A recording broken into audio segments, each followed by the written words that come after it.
For those that can't see at home, I'm eye rolling right now. The topic was anime in Texas, like how, the anime industry has such a big foothold in Texas and the reasons why. I just made salmon tonight. Ooh. Yeah, so because I want the skin all crispy. Do you think there's any misconceptions about voice acting? Classic questions we get is, how do I become a voice actor? You don't. I'm so hurting right now. Because when those headphones are on, it can be a jarring experience for someone who hasn't done it yet. Because then you're hearing yourself, like you're hearing the inside of your nose.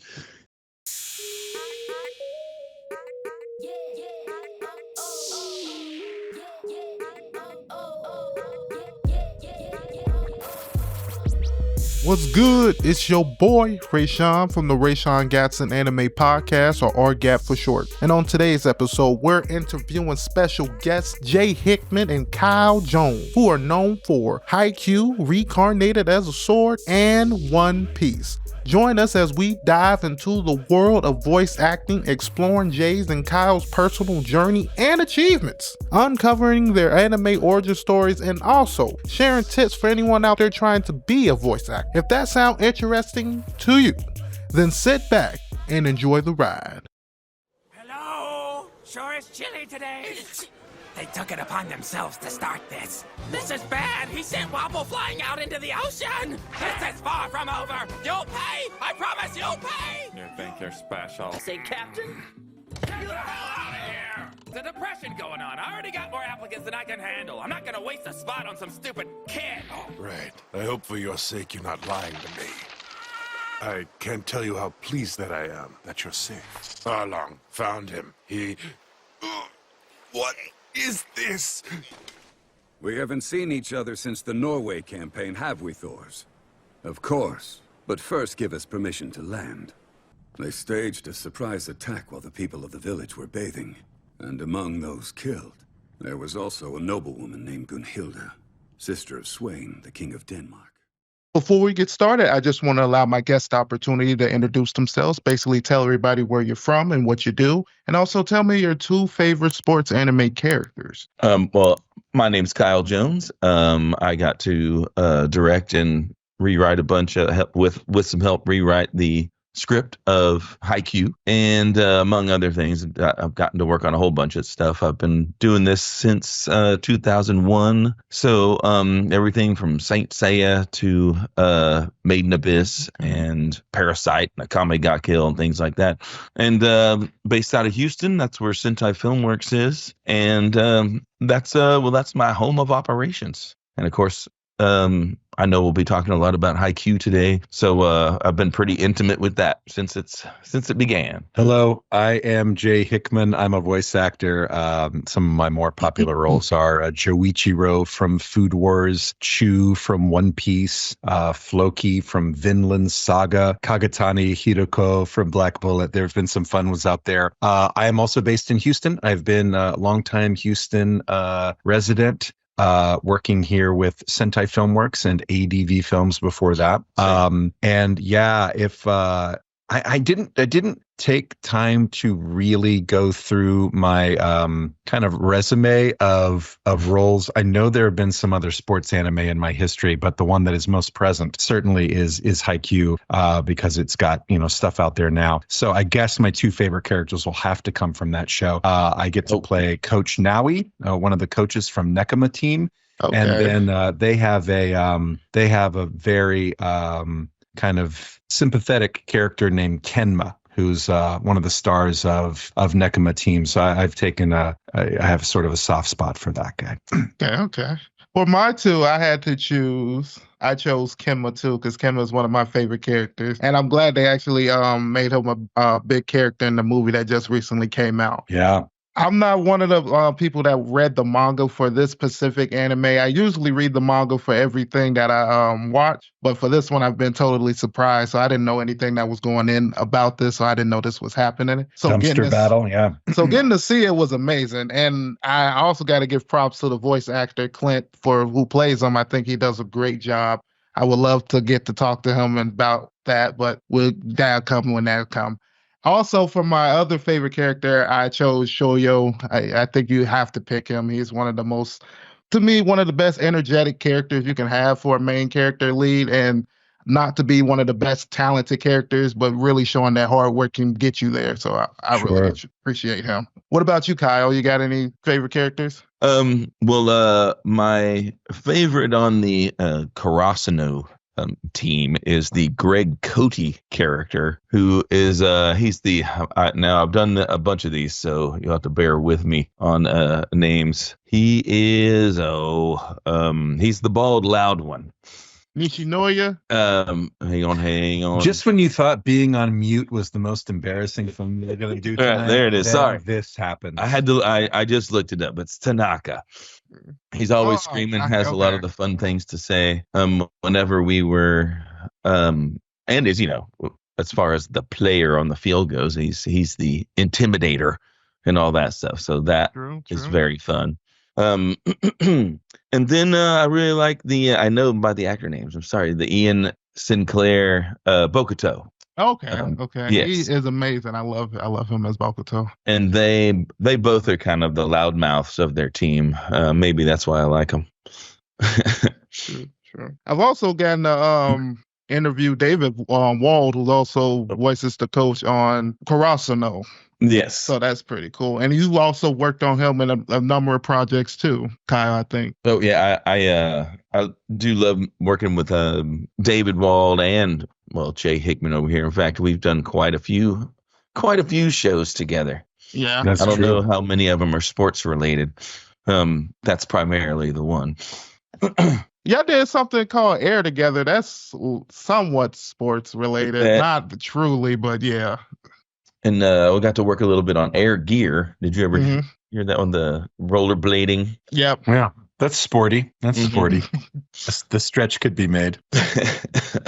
One of the very first anime I was in with ADV Films, again, like late 90s, was something called Princess Nine. It was about a girls' baseball team. I was obviously not the best player on that team, but I was in a sports anime, way back when. So I've got cred, I guess. And part of the fun there is, for a long time, that was the audition. There was an episode or a scene or two within that first season that most of the anime tryouts went through. Oh, I didn't know that. That's fun. On Princess Nine. Okay. I did not know that. That's great. Before we jump into the interview, I just kind of wanted to ask you guys what you've been watching recently. This could be about any new anime I've been watching or anything other than anime related, like any movies you guys watched recently or music or anything.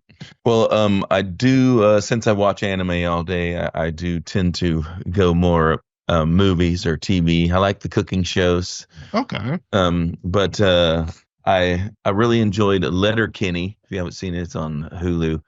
But they had a spinoff show called Shoresy, and it's it's something I missed. I think there's 3 seasons now, and so I'm jumping in to see it and loving it. Okay. It's like a joke a second, just bang, bang, bang, bang, bang, bang, quick dialogue stuff. Okay. I just been watching some Christmas movies, just get done watching Home Alone's and some Perfect Holidays and stuff like that. I've been watching some scary movies because it's either I watch anime or scary movies, and people always ask me why it's either or. And mainly it's because scary movies, to me, I'm okay with them just being simple and not having to think too much about them, and they could be low budget and they work for me. But for other movies, it's like I have to think. I'm like, well, this doesn't make sense. This is too much. But like, to me, it's like, this is just a serial killer going around killing people. This, it's not much more they can do with this. You know what I mean? Right. That's interesting to me, Raysean. I'm curious to ask if there's any film or TV show property that hits both marks, like, because there is such a thing as anime horror. Parasite. Even, So I mean, are there any shows like that perfectly? scratch your itch in terms of a horror movie and it's also anime? I will say, or when they talk about, because I kind of sense this, when they talk about anime has a ton of different genres. Every genre you could ever want is contained within an anime. So yeah, if you like horror, there's anime horror, but I've seen some anime horror and it's not built the same as like an American horror movie. It's not Friday the 13th or, Jennifer's Body or whatever. It's done in a different way. So I'm curious about if there's anything for you, since those are kind of two favorite things to watch, at least lately, is a crossover truly satisfying to you? the only thing I could think of is, I think Kyle kind of suggested was Parasite. That's the only thing I could think of that reached both, where it's kind of still has that creepy feel, but it's still like action and pack and stuff like that. And that only thing I could think of at the moment. It probably is something else I'll probably think of later on, but movies that get you that like Halloween feel and stuff like that, they don't really make that an anime type of thing. No. That's more like Americanized type of feel type of thing. Although I will say, certainly it's something that's kind of some buffer, some area in between is, there are plenty of live action projects from overseas. So Kyle and I have worked on a couple of those. In fact, one of the scariest was a live action film. Is it Japanese, Kyle? Synesthesia? Yes, Synesthesia was which featured a dashing protagonist, very, very frightening villain played by Clint Bickham, who you referenced earlier as Kenma. Oh, terrifying. I definitely gotta check that out. And it's a horror called Synesthesia. And Dark Water, we did the dub for Dark Water, and a few other. There was, it was a train. There's a few of them. It was a long. When I first started off in the dubbing universe, it was live action stuff, and then eventually it dovetailed into anime. Okay. So how does that work? Yeah, basically, do someone go out and find that project, or do you go out and find that project and be like, okay, let's do this movie, and I think this will do good over here in America type thing? So there's a team over there from Sentai and Crunchyroll and all those that are in Japan, knowing what the hot shows are there now, and there's a bidding system and war that goes on for all the titles, and then we sit here back home and just see what they got us, and so I just wait in my little studio, and then they run by, throw a piece of meat in there, and we all jump on it. Okay, so do they just basically offer it up and whoever wants to get it, or is it like based on an order, or like, okay, you have the last one, let's give this to him? They have a cage match at Sentai Filmworks. Kyle has to put on a singlet and a helmet and climb in the ring with John Swayze and some other directors. It's ugly. Oh man, I'll say you've won a few of them, because I see you got a decent list. I think so. Yeah, I've been doing all right. This was brought up over the weekend. You had referenced earlier, Raysean. We were just at Anime Dallas. Kyle and I were there. John Swayze was there. Many other wonderful guests. But on the first night of the con, Kyle and John and I recorded a podcast of our own, and the topic was anime in Texas, like how the anime industry has such a big foothold in Texas and the reasons why. But we were talking about this very thing, like, where do the shows come from? Like, how do you decide what show is going to be turned into English language for American audiences? And, John and Kyle were both talking about, because they've both experienced this, where if there's a big title in Japan, super popular, and, the American production companies are like, oh, we definitely want that. So there'll be a bidding war and what have you. And the winner of the big project, Project X, is the most popular new show. And so, if our hometown heroes, Sentai Filmworks, get that, it may come with some extra stuff. Like the studio might say, if we sell you this, you also have to buy these two sister projects, right? That there's no bidding war for. Like, it's just stuff that they have in the bargain bin. And they want it to find an American audience for one reason or another. So occasionally a package of shows will come over. Yes. And after the cage match, the winner gets Project X. And then there's these other two shows that maybe also need to be produced. And so the bruised up losers have to do those ones. So, And sometimes you can find a way to polish them up to to a beautiful shine, and they become their own kind of cult favorite thing. There are always those, and that's whenever I first started out. That's what I'm getting, right? We're not giving the new guy the hot show right now. Give him the leftovers. But I didn't see him as leftovers. I was like, oh my gosh, yeah, we're gonna take this and make it the best dang thing as anyone's ever seen. And part of the fun of that is because it's not, there's just fewer eyes on it. You don't have people over your shoulder every line, questioning what's going on. You just kind of get to go For sure. and have fun with it. And that Papua is a good example of that. I got to really go have free reign on. I can see the confusion in your face, Raysean. It's not a very well known anime, but if you ever come across Papua, it is one of the silliest things you'll ever see. Sure, I'm about to check Big old that one pile out. of goofball. But also to what Jay is saying, the vast majority of what they're out there buying, at least in some of the shops, I suppose, is not for dub. Like that is, okay, we're going to buy this big group of titles. Which ones are we going to put the extra time, money, and marketing and push on to go, take that extra step? Because that is a more expensive part of it than the subtitling. So you'll wind up with some shows don't get dubbed, and we'll get a lot of that. You'll see it online. A bunch like, well, how come we know you have this show? How come you haven't dubbed it yet? And that's also a decision that's kind of above my pay grade as well. I've had some that I've started recording, and then they said, whoa, pump the brakes. We're not doing that one anymore. Switch over to this one. Oh, okay. Is it because they don't think it's going to market well, or do they want to wait until? Okay, Yeah, so basically a market bill. We've had contracts fall through. Like we just went ahead and got started, and then something happened on the money side, and we had to change. It's there's a lot of ins and outs, as the dude Lebowski would say. And it's a You just gotta roll with the process, and punches. anything can tip it over. By the way, Raysean, here's your new favorite show. Hey, there you That's, go. Oh, for sure. Is that a DVD? It is a Yes, DVD. it's a DVD. I was So- trying to make sure because I didn't know if it was a I had to VCR. get it out of the museum next door. Yeah, it's a DVD.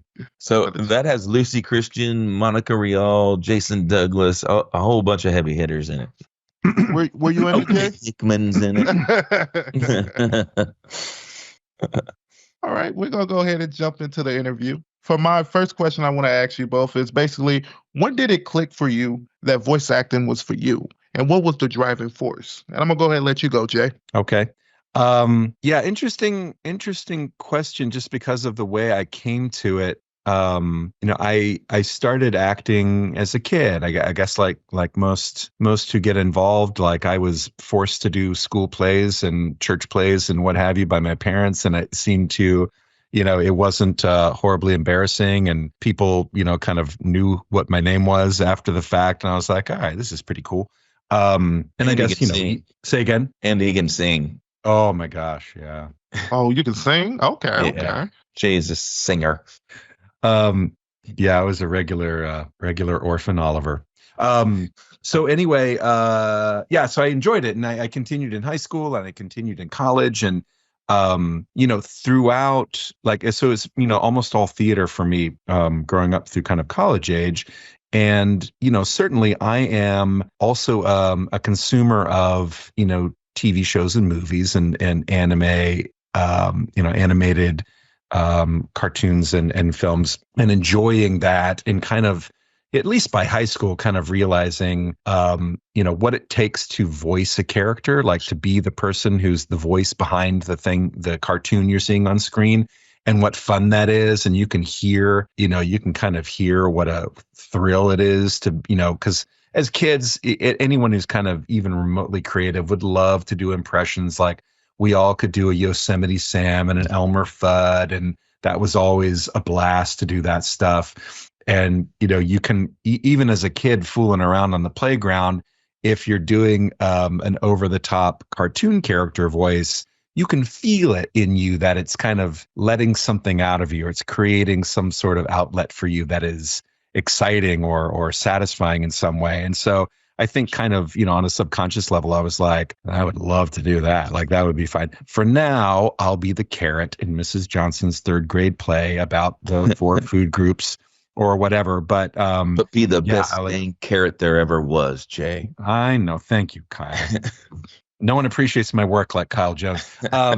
So anyway, in college, I was meeting some actors who were also like grad students. Like the plays we did on campus were anyone can audition type of plays. And so I was in, some plays and musicals with undergrads like me and some grad students who were also already out in the real world. And so some of them had agents, and they were like, you should think about getting an agent. And I'm like, I don't know what you're talking about. How does that even work? And so, upon graduation, I got an agent. I was working locally in Houston, doing some, super local TV shows or radio commercials, what have you, and saw an ad in the back of the paper while I was working professionally that said wanted actors to do cartoon voices. And I was like, and John Swayze tells a similar story that, getting involved in this was it was another work opportunity for us. Like as a kid, I'd always thrilled at the idea of doing a cartoon voice. But at the time I was like, I'm a working actor. Like, I can always use more work. And so I called this number. I got an audition. I went in. That turned out to be for ADV Films. And the audition process was super fun. We had a blast. I got called in a week later to play a teeny tiny role in a show you've never heard of, called Master of Moscaton. And that was a blast. And so, my recording session probably took 7 minutes. Like I played a couple bit parts that get killed immediately. And they're like, great job.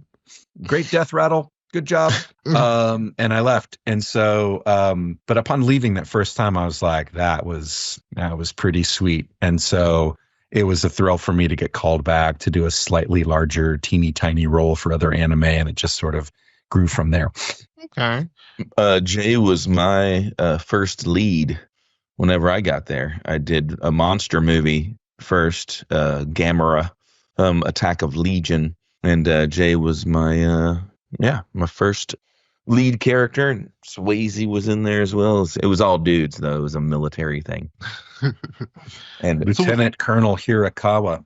What made you cast him? Oh, I did full auditions, and he just were y'all friends at this point, or what's that? Were y'all friends at this point? We met through the. I mean, this is how we met. Sort of. Okay. We had, I think, probably met at some sort of advertising-y type of function. Like Kyle worked at an advertising agency that my roommate worked at, and so I think probably we had been in a crowded happy hour at some point and met each other for 30 seconds and then moved on. But yeah, this was really when we first got to know each other. So I met, properly met Kyle in the audition process. Okay.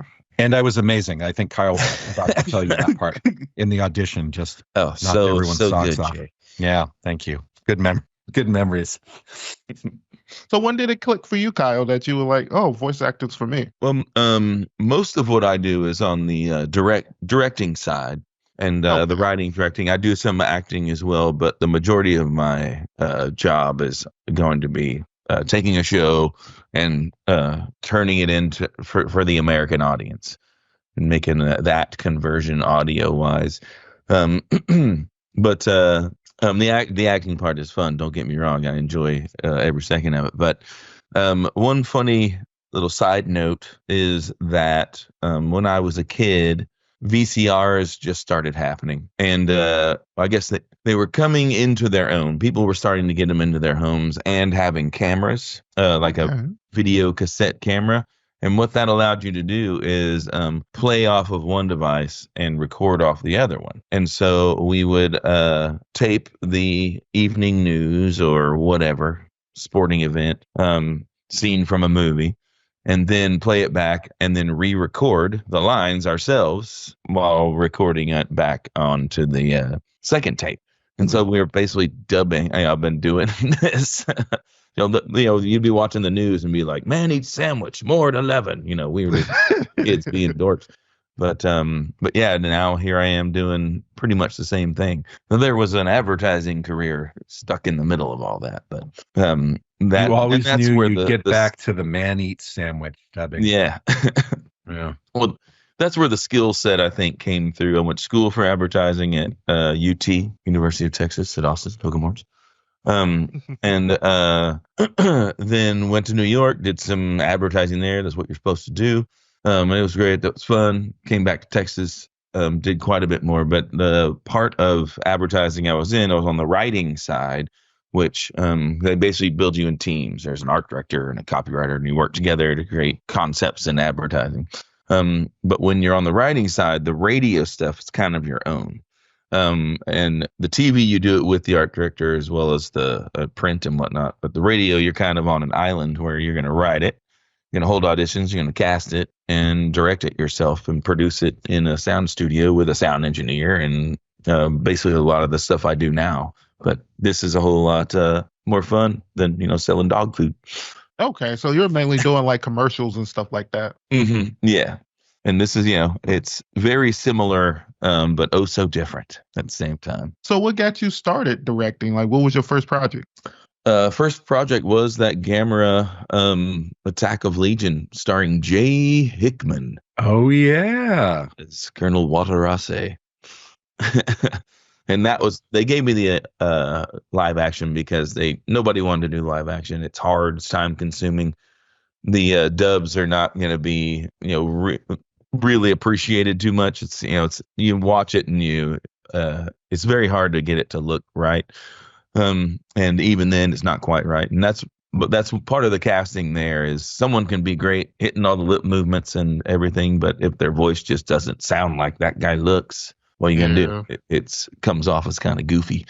And the writing takes forever because you're trying to, instead of just open and close mouths, you're doing the oohs and e's and ahs and plosives and blah, blah, blahs. So it's an arduous process. So how long do a project like that usually take? Well, we did them in a weird way. Let's see. I guess a full dub would be about a movie, about a month and a half to get it all together. Most of that, the writing, I would say, or at least maybe that first movie, maybe about half. Like anime, we can record 40 to 60 lines an hour, whereas live action, you're down in like the 20 to 30 lines an hour. Just because it takes a lot longer to get everything. Get all the expressions and stuff out. Yeah. Of course, when I was first hired, I was hired the goal was to get 15 lines an hour. And that sounds crazy now. I would be so bored if we did 15 lines an hour. I can't imagine nitpicking something to death that long. So how did you get that opportunity? Like, who brought you the opportunity? Oh, here we go. Yeah. So there was a radio contest. No, I was in my office in advertising, and my creative director calls me in and says, Kyle, I'm going to give you this phone number, but I'm afraid I may never see you again. She was right. It was Stephen Foster calling from ADV Films. They had just purchased a whole bunch of titles, like the biggest anime purchase ever. And they had to get them all turned over. And so he had come from the advertising universe. And so that's where he went to look for people that his old colleagues knew of, some of the younger generation that had some of that, that they thought might enjoy it. And boy, I was in from the beginning. Okay. Except when I saw the studios, and it was terrifying. It was, they were not quite ready for what they had gotten themselves into, but it all worked out, obviously. But my next question I want to ask you guys, what are the most challenging and rewarding things about being a voice actor or a director? You can go first, Kyle. The voice acting part of it, as far as rewarding goes, is just the experience of voice acting. I think is just fun and enjoyable to get to play another character, another person, and the the challenges side, I think, is more on my directing side, because I like a good challenge. I like a good project to put together. Whenever someone asks, what are your favorite ones, it usually ends up being some of the more difficult ones the process was. Mhm. But in the end, you see like, oh yeah, I'm so glad we did, we did all the things we needed to do to make this right. Like getting accents, and Princess Principal, a show I worked on with a whole bunch of dialects and accents, because it's a spy thing, and Britain, and Jay Hickman's in it. You may know him. And but yeah, that was cool. We had voice coaches in to show us how to go from Cornish to Queen's English to Mid-Atlantic to whatever you want to call it. Wow, okay. I didn't know y'all went through all that to get the best dub y'all can get. So that's actually pretty cool. Jay Hickman, what about you? Oh, yes. I think, I think for me, the most enjoyable, and I imagine this extends to, directing in the anime world as well, is kind of getting to be a part of something. I think at heart, we're all storytellers in some way. And so, True. it is really gratifying to be able to be a part of a team that is telling these really good stories. Like, there's a reason that they have, come to us in the States. There's a reason that they're super popular in Japan, and that, we want to bring them over here and share them with American audiences, because they're wonderful stories. And so we get to, kind of join together to tell these stories. And, we were talking about conventions earlier, like we get to go to these conventions or, Japanese cultural festivals or whatever, and meet people that are fans of these shows and talk to us about that, and talk to us about their favorite part of the show or their favorite character, and why the show resonated with them so much, and why maybe our performance or our kind of interpretation for the directors or even actors, the interpretation of the show or the interpretation of the character was meaningful to them. And it's remarkably gratifying to be able to know that you are a part of someone that means so much to somebody, for whatever reason or another, simply because it was wonderfully entertaining, or it gave them a laugh on the day they needed a laugh, or they really, resonated with a certain character and what that character was going through because of what they were going through, in their real life. So that part, I think, is the most enjoyable or rewarding. The challenge for me, I think, has been kind of just making sure I know that I have everything I need ready to go to give a good performance. And, to explain that a little better, like Kyle mentioned, I'm a singer. I have a singing background. And so, I've studied singing a lot. I took all the voice lessons and the coachings and gave concerts and what have you. And so I know what I need to do to prepare my voice for a concert of songs. And I know how to warm up, and I know where to get the best chamomile tea and all the things you need, right? And so, I can get ready for a concert. I didn't stop to consider that same sort of care would be required to be a voice actor, because I was like, we're going to get in the booth and we're going to be talking, right? So like, I do that all day. I don't need to warm up to talk all day.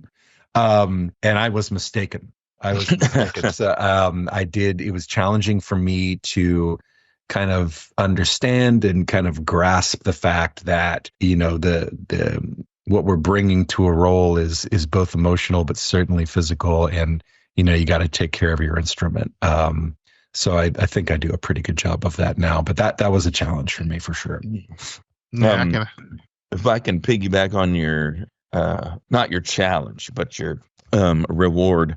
Typical. Take the easy path, Kyle Jones. But the rewarding thing of getting to meet fans and talk to people about this stuff is great, because there are very few jobs out there where, you get to kind of get a critique, I guess. I mean, people can be cruel as well. People can not like the show. We've been lucky enough to not tick off too many people along the way. But yeah, just being there, the conventions are fun. I love meeting all the folks. And yeah, that is not something you get a lot in a lot of jobs. The someone just saying, "Hey, man, I really enjoyed that." After you got your McDonald's hamburger or your, bank teller. True. You don't get a lot of people actually telling, what you did moved me and gave me an emotional connection, You'd be like, what? This hamburger? Yeah. Okay. Right? Hey, are you Skip Brasher? Did you make that box of Lucky Charms that was shipped to Houston, Texas, and put on a shelf in Randall's and sold on Tuesday? I bought that. That was amazing cereal, man. Thank you. It made my day so much brighter. Yeah. Right.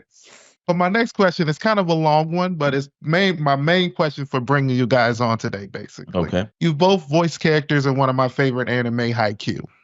Kyle, you were the voice director for the series. How do you think the voice acting contribute to the anime's popularity? And were there some key factors in selecting the talent? I'll say yes and yes. The Good answer. Really good answer. Casting was certainly key because all these characters have very unique personalities, and each one had to kind of really ooze that out of them because we were going to get to know all these characters very well. It's not just that, oh, he's the guy who says, yeah, howdy. It's each one of these guys has their own story and their own problems, and they all get their own couple episodes to really dive into their thing. So getting that cast right was key. And then as far as I think the script has a ton to do with it. For example, one of the most common things in Haikyuu is the guys kind of just dogging each other, just, poking fun at each other and saying all the things that high schoolers do. Mm-hmm. In the people in the Japanese original stuff isn't that specific, I guess. Like if they're mad at each other, they're mad at each other. We heard the baga a million times, right? Like and that generally gets translated to idiot or moron on my translation script. And it was going to be really tedious, I guess, along the way, or not tedious, but repetitive. To hear idiot, idiot, idiot. And so we really opened up the book on just, hey, let's all start writing down. And I had a master list on my computer, it's probably on there somewhere, of just junior high school cut downs. Call somebody a butt nose, that's whatever comes out, we knew we weren't going to cuss much in the show. Those were for every now and then something big and dramatic would happen. And we try to keep that pretty consistent. With the original work coming from Japan and all the shows, language-wise. But this one, we really let everyone just kind of let loose and be silly and just have a good time.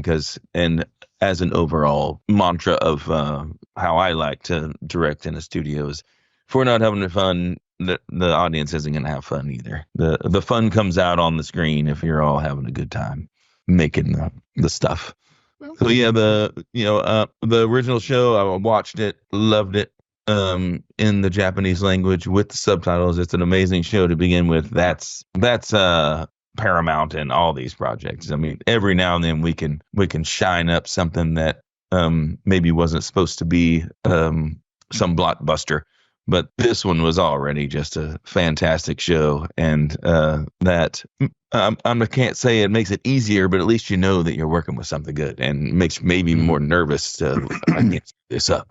Okay. What about you, Jay? I think I would add to that to say, I mean, obviously I can't speak as much to the casting process for the show, but I think, what made it work was, to Kyle's point just now, like it came to when I first witnessed it in the booth, after having it introduced to me by Kyle, was like, you could tell it was truly special, like, a great show. There was already so much kind of excitement and fun packed into it. And so my character, Coach Naui, is certainly a supporting character on the show. Like he doesn't have to. What do you don't say that, Jay? What? It's not an insult to call someone a supporting character. Supports are important. Just ask an engineer.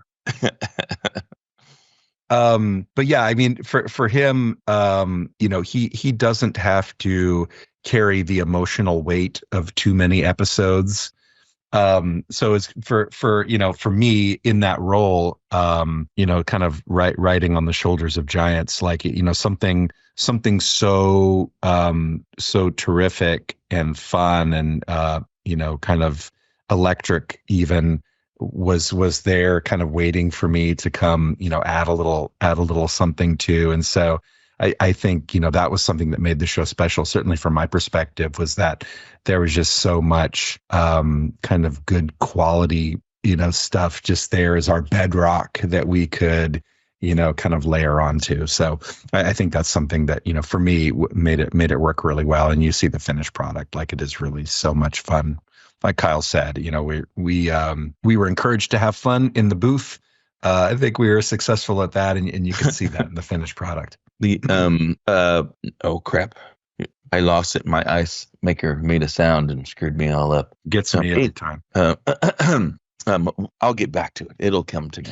What was I gonna say, Jay? So how was it working with Kyle and John? Because I think y'all all were part of this project. Yeah. So getting to work with all your friends, that must be cool. Mm-hmm. It's very cool. I think, for this, did John ever sub in the director chair, Kyle, for this? With that much stuff, I'm sure he and Shannon have done some of this. Shannon Reed, with a show this big, this long running, you're not going to be there every day. Sometimes you're sick, and sometimes vacations happen. So we assistant direct each other all the time. Right. But my recollection is that all of my recording sessions were with Kyle. John plays a character that is certainly close to my character. We're both the coaches of Nekama, and so we got to bond over that a little bit. I think this is broadly known, maybe not to everyone, but like we rarely get to interact with each other while recording as actors. Even if we're in a bunch of scenes together, it is remarkably rare to have everyone recording at the same time that's in the scene. So what is most common is that for me and John in this show, the two coaches, like if we're in some scenes together, and certainly we are, John might go first. And so he has his session and he's recording his scenes with the Coach Naui character. And so he is listening to the Japanese actor who portrayed Manabu Naui, and he's reacting off of that with his English lines. Then I show up 3 days later for my session. And at that point, John's lines are already all recorded. So I get to act off of John's already recorded lines in the scene. And in a way, I feel like he's there with me, and that's special. But we don't get to, as actors, really quote unquote work with each other.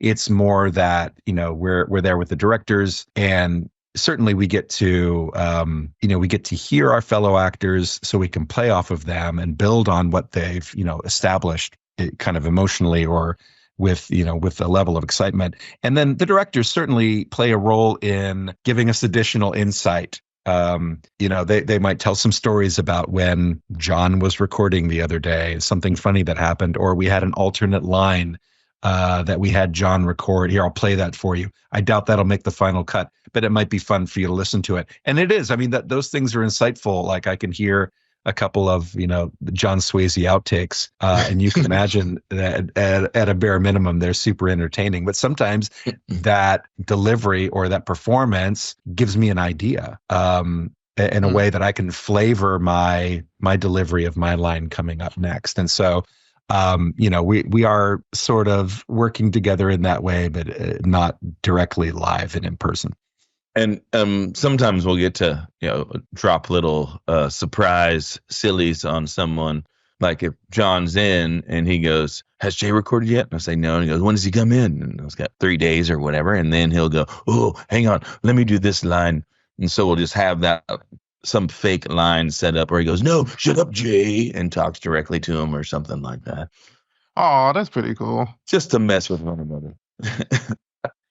Did you I couldn't tell, but did you get to direct the movie or help with the movie in any way, Kyle? I did not get to direct the movie. That was a surprise. I'm not bitter at all. I didn't write angry letters to anybody.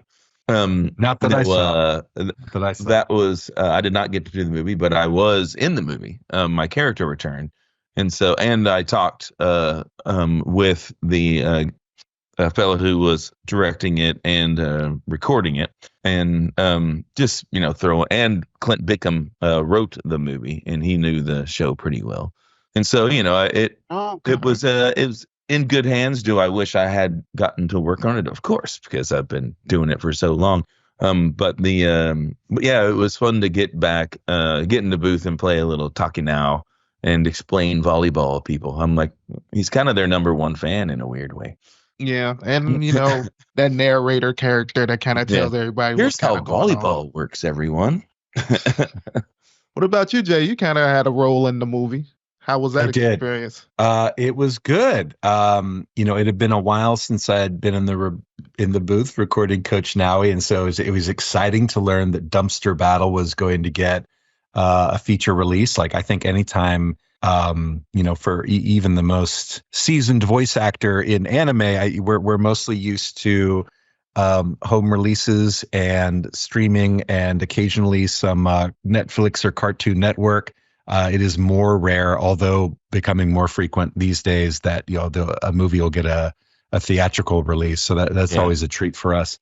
So Nowie has a small quantity of lines, but super high quality lines in the film, and so it was really fun to be able to revisit him. And he at some point, I don't remember the line, but he breaks down and cries a little bit because he's so proud of his boys. So that was kind of fun to boo-hoo a little bit in the recording booth. I heard recently that we're going to get some news about some new Haikyuu thing coming out. So hopefully it's supposed to be another movie coming out. So hopefully you get to work on that one, Kyle. Fingers crossed for you. Hope. Well, I know there's a time skip, a time jump I've always heard about that has not been animated yet. So maybe that's where they're headed. Okay. Yeah. But I think they're going to do the next match because I think they're going to we're still in the tournament. Yeah, they got to do that first. Don't get me wrong. I've been surprised that they're doing like the just a match for the movies since everything else been like, a whole season. You get a match, few matches, you get to practice and everything. But now we're just going to do the match itself. But one movie, one match, the rest of the way out. But my next question I want to ask you guys is, how do your individual styles or approaches to voice acting complement or challenge each other? Well, I like to write the dialogue. I prefer to write it for my shows, and even when I get a written show, I'll usually go through and change a bunch of stuff. But I also know that even when I'm recording it, I'm going to change it again. So it's always kind of changing. It's never done. So even though I want to do it and make it just right, it's never going to be that just, there's a lot of ways to make things just right, I guess. And so that little conflict, maybe that helps it all in the long run. And when I'm working with another actor, or working with an actor in a booth, and I'll tell him this, your name is on this too. If you got an idea, let me know. And I like surprises. So if someone says something in a way like, oh, I didn't think of it that way, but that still works and works even better. And it adds this whole new wrinkle to the situation. And so getting over that, here's how it's supposed to be done, and just let it, and, be more of a shepherd than a whip cracker, has kind of become my philosophy over time. Yeah, I think it's similar for me. I don't think of what I do as being a challenge to anyone, or to challenge, even if it's in a way to make it more positive. Like, it's not my role as one of the actors in the booth to be like, I know you can do better. Here, let me try doing it this way to make your performance even better. I know together we can make it better. But to Kyle's point about, writing and rewriting the script, like I have background as a writer as well. And in, other areas of my life, I'm a writer. And so I think sometimes it happens where, I'm hired as an actor, I'm recording a character for a show, and I might see something in the script where I will be like Kyle said, like, would you mind if I tried something here? And I think some directors more readily say, yeah, for sure. And Kyle is one of those, as he said, and so it's really lovely to have that kind of collaborative environment. But I think maybe just maybe sometimes when I say like, that's grammatically incorrect, like I just don't think he would say it that way. Like, would you mind if we added an article there? I think sometimes that could be seen as a challenge, that my personality is challenging. Maybe just maybe, but hopefully at the end of the day, it makes for a better product. And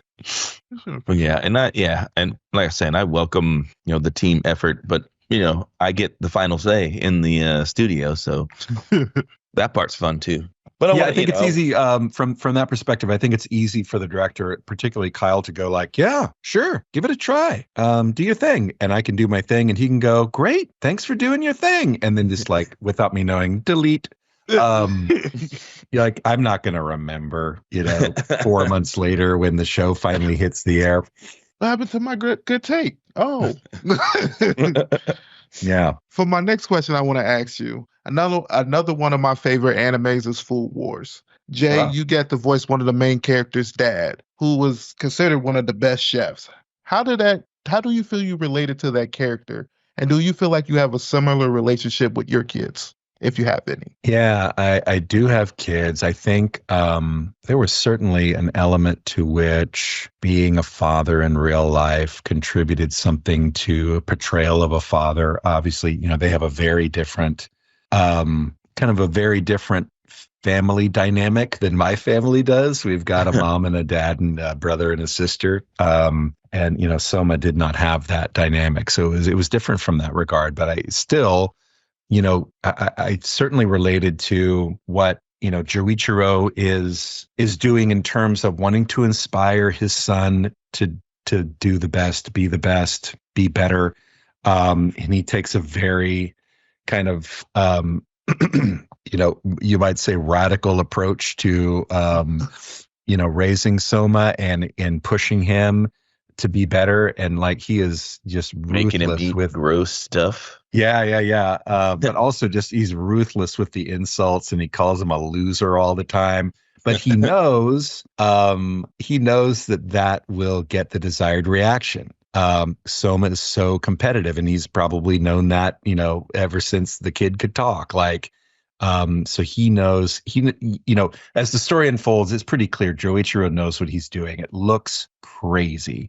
Like, how could you do that? And yet it produces a good result. So, I certainly related to that idea of like, what's the magic formula for how you encourage your child to do their best? And then on the food side, I certainly, I was immediately enamored of this show, both for the storytelling, which is phenomenal. The action, the comedy, all of it was so good. It just all packaged up to, all the ingredients for a great show, but also the way they treat the food was so reverent and faithful and kind of academic. Like they clearly did their homework. Like they got some amazing culinary consultants in to help them design recipes and do the art to make the food look so delicious. Jay made it. And so you recognize that right away. And so I before I started the show, I already enjoyed cooking. I was decent in the kitchen and I really enjoyed it a lot. But seeing what they did, being a part of the show, I think without a doubt elevated, kind of my passion for cooking. Like I wanted to try the recipes, but I also wanted to be better. Like you see through the show very clearly the power of a well-made dish, particularly when you're cooking it for someone you care about. Like that's Joichiro's kind of foundational philosophy in cooking. And he tells Soma and maybe a couple other characters numerous times, like, you find you a woman. Yeah. It's like cook for someone you love, cook for someone you care about, and that will make you a better chef. That's it. That's the secret. Like prepare each dish as though you're preparing it for someone you love the most on this planet. And so I was like, real advice. Yeah. Like what a philosophy. But I related as a father, as someone who sometimes does the cooking for the family. like obviously you know, as a caregiver, you want to make sure it's nutritious, but also, you know the power of food and the enjoyment that comes from eating an amazing meal, and you want to be able to produce that, particularly for someone you love, like someone you care about. You'd love to be able to give them something and have them go, "This is amazing! Like my day is better now because I ate that thing." So, you know, there's real power in that. And so I think that, you know, kind of even if I had sort of been aware of it subconsciously, it really came to the fore in this show. So sorry for talking for 20 minutes. Kyle? I just made salmon tonight. Ooh. Yeah, some good old, and I had watched some videos because I want the skin all crispy. And because my daughter likes it that way. And so do I. But so finally, I think I've gotten it down, Jay. I can crispy up that skin. Can't wait to try it. Well, I won't keep y'all too long. We got about 4 more questions, then we'll be knocking this out. For my next question, I want to ask you guys, do you think there's any misconceptions about voice acting? Oh, yeah, for sure. And one of the classic questions we get is, how do I become a voice actor? And I mean, the short answer, it would be rude just to throw this out there, but or maybe not, but you don't just become a voice actor. I think you become an actor, and the voice acting is kind of one blade on your Swiss Army knife of skills. You may wind up liking that the most. Me, I liked production just in general, all of it. So like I would go to those 24-hour film festivals, 48-hour film festivals, and one day you're holding the boom mic, and next day you're dead guy on the ground, and then they need your help writing the script, and then I kind of figured out which parts I liked the most out of doing that, jumping in it. And I think a lot of people who just want to be voice actors might want even more than that. If they, if you go out there, take some acting classes, or join an improv group, that is especially in this universe of anime, the process of acting and the different ways to do it can be rewarding in a whole lot of different ways. So get into all of it, as I say. And to me, it's the misconception is, oh, I'm just going to go be a voice actor and live off that. You really can't. There's very few who that's their career. Yeah. I would add to those two misconceptions to say, a question that I get more often than you would believe is like at conventions or other public settings where we get to talk to people that are, fans of anime, and they will ask questions like, what do you enjoy more, voice acting or real acting? And so it's a misconception to, I think, believe that voice acting is something different than real acting. Like Kyle already said, you can act as an actor, you can perform your craft in various media. And so, you might be on stage, or you might be, in front of the camera, or you might be behind a microphone. And so all of it is acting, and all of it requires, some chops. I think if you're on stage, you are able to use your entire body to convey what your character is feeling or motivated by. If you're on camera, sometimes you can use your whole body, but sometimes you've got what we have here. You're framed up from shoulders up, and you convey how you're feeling or what you're motivated by, mostly through your face. If you're behind the microphone, you have to convey all that through tone and, pitch and tone. And so it's, you're still acting, and there are emotional scenes in all of those different kinds of media. And so, you need to convincingly portray emotion as a voice actor, sometimes with just your real voice, or just your voice. Sometimes you can use facial expression if you're on camera, or sometimes you can, use your whole body if you're on stage. So it's different. You flex different muscles, but all of it's acting. And then the other, question is like, how often do you get a chance to go sail your yacht, or are you too busy recording? Is it hard to find time to go down to the marina and take your record on the yacht? Jay. Right. I'm surprised you don't got the studio on the yacht. You know what I mean? That's Yeah, only a couple voice actors have gotten to that level. They do. It's home recording and yacht recording. Those are the two ways to do it now, post pandemic. okay. For my next question, I want to ask you: what emotions do you guys find hard to portray? Or Kyle, what emotions do you find hard to direct people to do? Most of the people I work with are pretty great at acting, and so I don't find too much trouble getting emotions like that out of people. I guess the first hurdle to cross, where we lose the most people trying to do it, is kind of putting the inhibitions away. Go ahead and be too big. I'd rather pull you back in than push you out further. And the classic example is burning alive. What does it sound like when a person burns alive?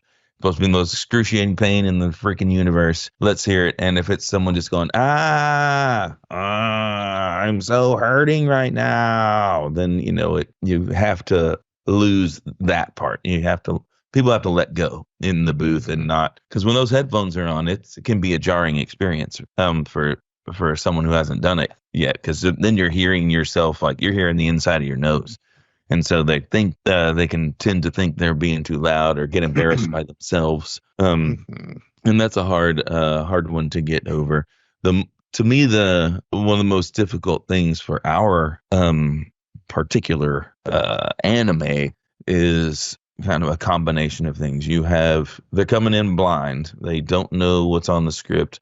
Occasionally, the show has been out beforehand and they can get acquainted with it if they're an anime fan and they know where to find that. But otherwise, they have to just walk in, cold read things. And I can't teach that in that moment, how to just walk up to a sheet of paper you never seen and start reading it and making it make sense. Like an actor in a movie gets that script for weeks or what have you beforehand, and they get to practice it stage. They rehearse it over and over and over again until they get it just right.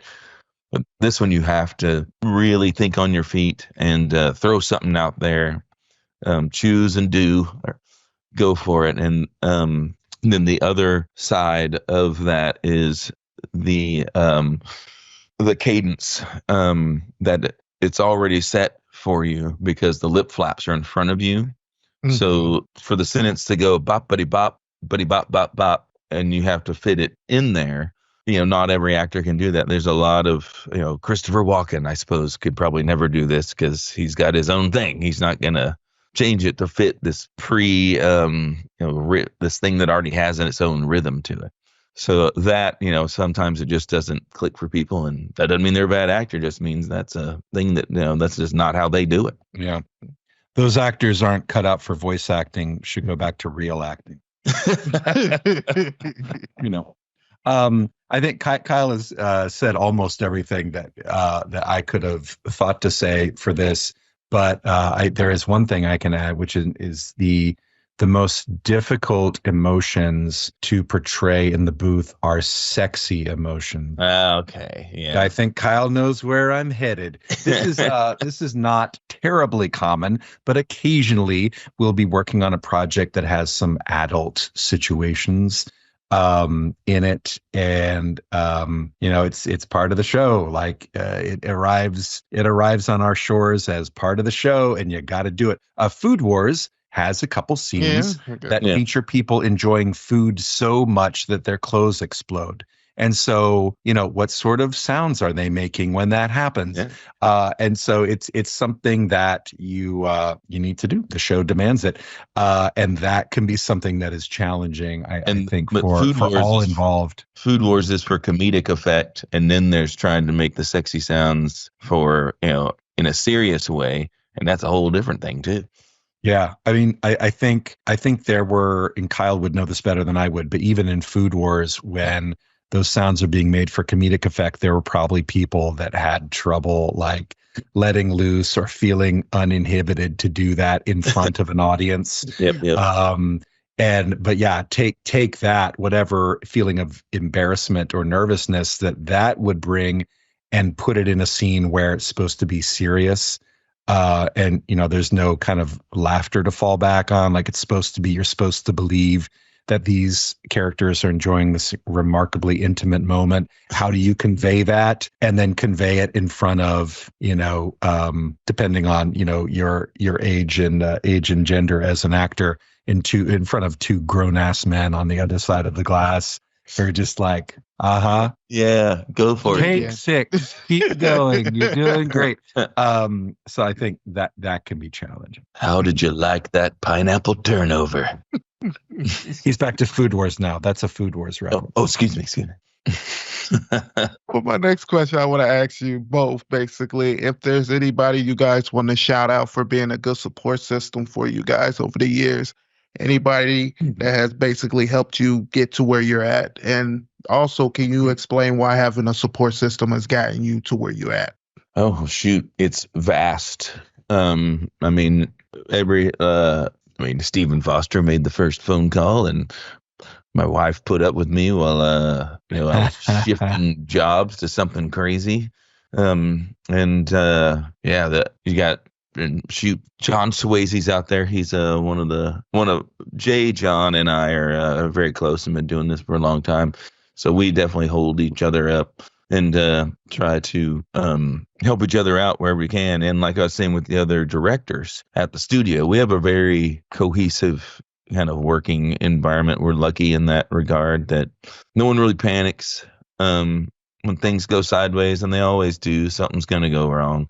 And but everyone's there is very proactive in helping one another out. And that is, that's just great, because not every job's like that either. Yeah. And the sound engineers, the unsung heroes. Unsung hero for sure. Sound engineers and the mixers on the back end. We don't really get to interact with them as much as we used to, but they put that finishing polish on it to make everything really sing at the end. And yes, sound engineers, that's your day to day. You're kind of joined at the hip, especially as a director. And you'll spend, months and months with these guys, same show.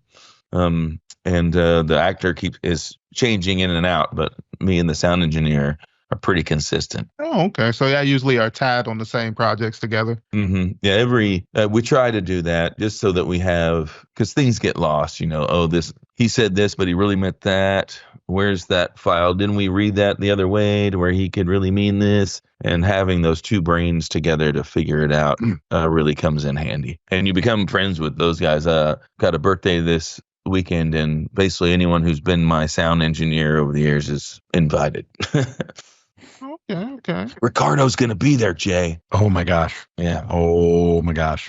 Yeah, I think to piggyback on what Kyle said, and it circles back to something I said earlier, which is, we are a community of storytellers. Like everyone involved in this process enjoys some aspect of sharing stories with each other, sharing art with each other. And I think everyone involved in the process from the beginning to the end is on board to create something great. Everyone wants to put the best product out there for people to enjoy. And so certainly, we all support each other in that way. I think we're all on some level doing our best to make it easy for the person next to us or across from us to do their best, so that at the end of the day, we're able to serve up this great thing for people that they enjoy and want to come back for more. So, and I would say too, from the perspective of an actor, this job for me, if I could call it that, is like any other. I think if you're doing something that you love to do, I think it's built in that you want to get better at it. Like you want to do the best you can with this thing. And, I do other stuff. Like I said, I write, I sing, and I love doing both of those things. I really enjoy them on some level. And so I want to get better at doing them. And I want to, be the best writer I can. And I want to be the best singer I can and the best actor I can.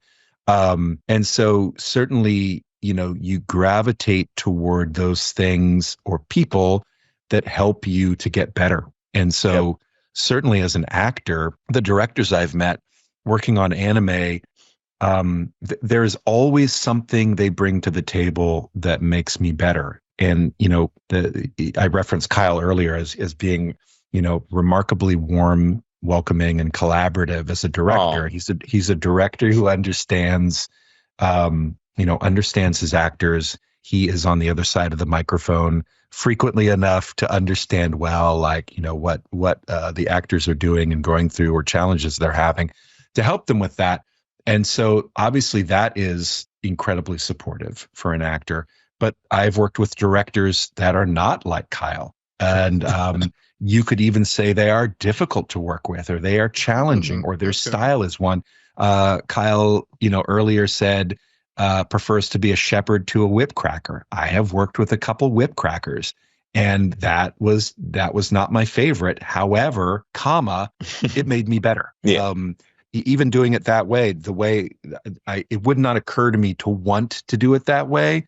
And I might say, would you mind if I tried? Let's just do it like written. Okay. There's something in that you can learn from. And so, even if it's something where you're like, you learned that you don't want to do it that way anymore, that's something that you've learned, and that's something that makes you better. And so, I think down to a one, directors I've worked with, whether I appreciated their style at the time or not, I think you come out of the experience being a little wiser, and I think better at doing what you love to do. So that's something that's great about these experiences in this industry for me. And just along the same lines, I certainly believe in you surround yourself with people that are better at you than everything, right? Just get the best people that you can. And then, all those people are going to elevate it, and just try and keep, plussing up each other. All right. And for my last question, basically, do you guys have any advice out there for anybody that wants to get into voice acting? I know you guys already kind of gave a little bit earlier, but just to kind of put it all in one spot. I can start, and kind of coasting in on the wake that Kyle Jones just created with his last answer about surrounding yourself with great people. I think the best advice I have for anyone wanting to get involved in this industry, in any role, but as an actor, because that's my experience, is there's kind of like 3 keys to it, maybe 4, but you got to make sure you have talent. You've got to, you got to make sure you have passion for what you're doing. Like, if it's just, you might be super talented, but if this is just another gig for you, and you come in and record a show, and by some chance you get invited to a convention, and people are like, who's your favorite character from that show? Or what is your favorite character that you've done? And you go like, I don't remember any of the names of the characters. Like, I'm just doing a gig. Like, come on. So passion about the art form is important. But then on top of that, be good, be kind, be delightful. Like, I think, to Kyle's point, like, you want to surround yourself with people that are smarter than you or better than you to draw out the best in you. But also, you want to surround yourself with people that you enjoy being around. And so, as a director, Kyle can speak to this. Like, if he's got a cast list and he's got to fill these roles, and he knows out there what the universe of local talent looks like we've got all these actors, and I've got a role of, let's say, a father, in a sort of teenage slice of life anime. And Kyle's like, I know 6 actors who could play the role of this father. And I've recently recorded with all 6 of them, so I've got their voices fresh in my mind, and I know their skills as an actor. So any one of them could probably pull it off. Which one of them will I enjoy spending 8 hours with this week in a sound booth? And that, I think, comes into play. Like, you want to be, go present yourself when you're kind of just, putting your resume out or cover letter for the first time, or auditioning for the first time, or you've been booked for your first role. My top advice to you is go do the things that you're good at. There's a reason you were brought in to record. Like, you have the talent to do it. Go be delightful. Like, be kind, be good. Treat, the old golden goes rule. a long way. treat each other as you want to be treated. And you'll find that serves you particularly well. I mean, I would say that for anything you do, particularly things that you love doing and want to do more of, do them well, like put the work in to do a good job at it, but also, be a lovely person while you're doing it. And then people will be like, I'd like to spend more time with that person. I might make up something for them to do because I enjoy spending time with them so much. Consider that. And it can certainly unfold that way, when I'm sitting there casting a show, and it's maybe even subconsciously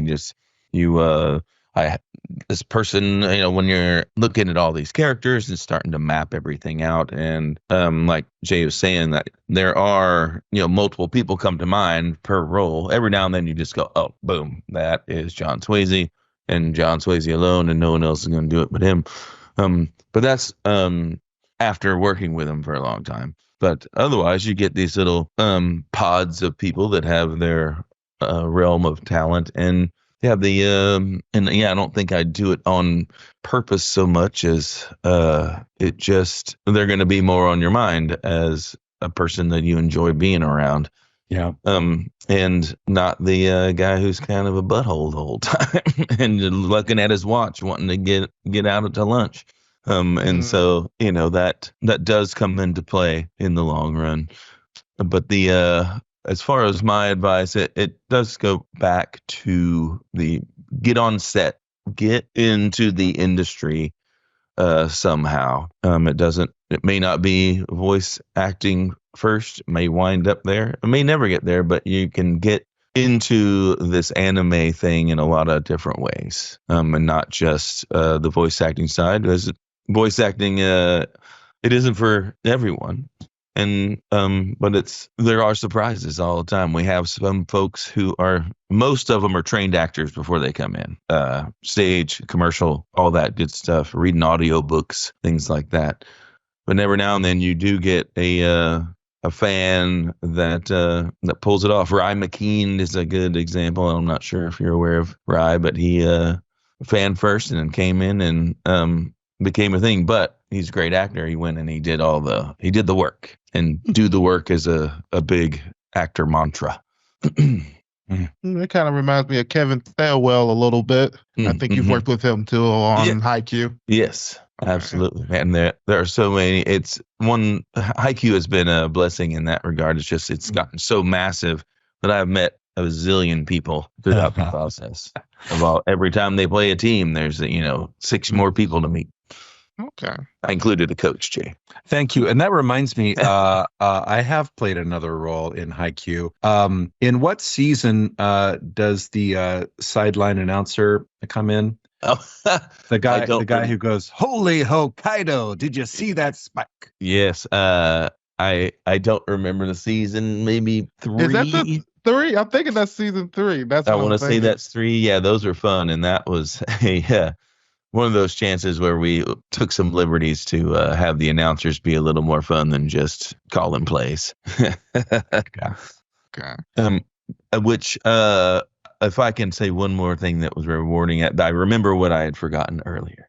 Okay. Is they have YouTube little compilations I've seen pop up of just silly, wacky stuff from the dub, and that, I couldn't be happier than it being, ringing with people that it would, they would be inspired to even crop all this stuff together. Oh, all the fun and the fun pits and stuff like that.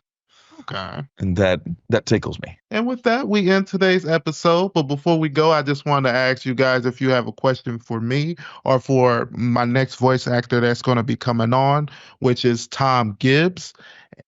If you have a question for him. Tom Gibbs? Yep, that plays voices Shikamaru and Naruto. I've got a question for Tom Gibbs. Yeah. Who's your favorite brother, Scott or Adam? Yeah. Okay. Pick your favorite brother live on air. Or Andy Gibb. Okay. That's going to be funny. Okay. And when he answers, I'm going to let you guys know so you can check out the episode. Good. All right. Thank you. Look forward to that. Before we go, I just want to thank you guys for all your amazing work and for bringing some of our favorite characters to life. Oh, always a pleasure. Yeah, indeed. Both bringing characters to life and getting to talk about it is always fun. So thank you, Raysean, for having us. And Thanks, with Raysean. that, we end today's episode. I want to thank my guests for coming on and chatting it up with me. I learned a lot more about the industry of voice acting, and hopefully you listeners did too. Before we close out, I just want to allow my guests the opportunity to plug themselves, basically tell the audience where they can find you. So basically just give us your social media and everything. I know everyone's going to Blue Sky now, so I don't know if you guys have Blue Skies. I did just do the Blue Sky. It's Kyle Colby is how I try to do most of it. So Instagram is kyle.colby.anime, kyle.colby, Twitter or X or what have you, kyle.colby on Blue Sky. I think that's my stuff. I think I have a TikTok out there too, but it would be the same thing. Oh my God. Yeah. What a complicated answer to a simple question. How's your MySpace, Jay? For now, I can be found on Twitter and Instagram. The handle on both is @JHickmanMD, like medical doctor. But he's not a medical doctor. I just play one on television. Okay. I thought you just was like, I needed my name in there, and that was the only way I can get it.